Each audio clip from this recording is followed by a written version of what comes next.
செய்தி தூத்துக்குடியில் வீட்டின் பூட்டை உடைத்து 100 பவுன் நகை கொள்ளையடிக்கப்பட்ட சம்பவம் தொடர்பாக போலீசார் தீவிர விசாரணை மேற்கொண்டு வருகின்றனர். இது பற்றிய மேலும் விவரங்களை செய்தியாளர் விஜயகாந்த் விவரிக்கலாம். வணக்கம் விஜயகாந்த், இந்த கொள்ளை சம்பவமானது எப்போது நடைபெற்றது? இந்த வீட்டில் இருந்தவர்கள் எங்கு சென்றிருந்தார்கள்?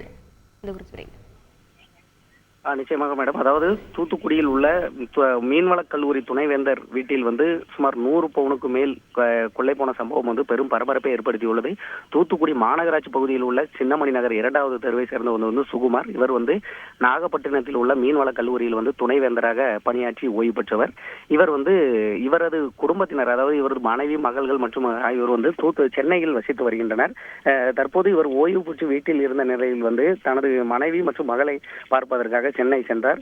அப்போது அதாவது தூத்துக்குடியிலிருந்து ஒரு தகவல் ஒன்று அவருக்கு கிடைத்தது. அப்போது உங்கள் வீடு உடைத்திருப்பதாகவும் அதிலிருந்து சில பொருட்கள் எடுத்திருப்பதாகவும் தகவல் கிடைத்தது. உடனடியாக இங்க பார்த்தபோது அவரது வீட்டில் உள்ள லாக்கரில் இருந்த சுமார் 100க்கும் மேற்பட்ட நகைகள், தங்க நகைகள் கொள்ளையடிக்கப்பட்ட சம்பவம் தெரிந்து பெரிய அதிர்ச்சி அடைந்தார். இதனை தொடர்ந்து அவர் தென்பாகம் போலீசாருக்கு உடனடியாக தகவல் தெரிவித்தார். இதனை அடுத்து மாவட்ட காவல் கண்காணிப்பாளர் பாலாஜி சரவணன் நேரில் அந்த வீட்டை கொள்ளை நடந்த வீட்டை பார்வையிட்டு விசாரணை நடத்தி வருகிறார். மேலும் கொள்ளையடித்து தப்பி சென்ற கொள்ளையர்களை பிடிப்பதற்காக தனிப்படை அமைத்து உத்தரவிட்டுள்ளார். மேலும் தடயவியல் நிருபுணர்களும் அந்த பகுதியில் தடயங்களை சேகரித்து வருகின்றனர். தூத்துக்குடியில் 100க்கும் மேற்பட்ட பவுன் கொள்ளை போன சம்பவம் பெரும் பரபரப்பை ஏற்படுத்திய நிலையில் முக்கிய தகவலும் ஒன்று கிடைத்துள்ளது.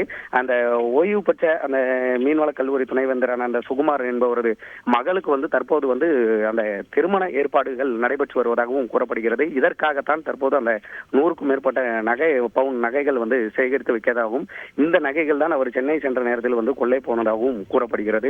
போலீசாரின் முதற்கட்ட தகவலில் இது தற்போது தெரிவிக்கப்பட்டுள்ளது. மேலும் போலீசார் அந்த கொள்ளையடித்து தப்பி சென்ற நபர்களை தீவிரமாக தேடி வருகின்றனர். மேலும் அந்த பகுதியில் உள்ள சிசிடிவி காட்சிகள் அனைத்தையும் கைப்பற்றி தீவிர சோதனையில் ஈடுபட்டு வருகின்றனர். விரிவான விவரங்களுக்கு நன்றி விஜயகாந்த். செய்திகளை உடனுக்குடன் தெரிந்து கொள்ள உடனே சப்ஸ்கிரைப் பண்ணுங்க.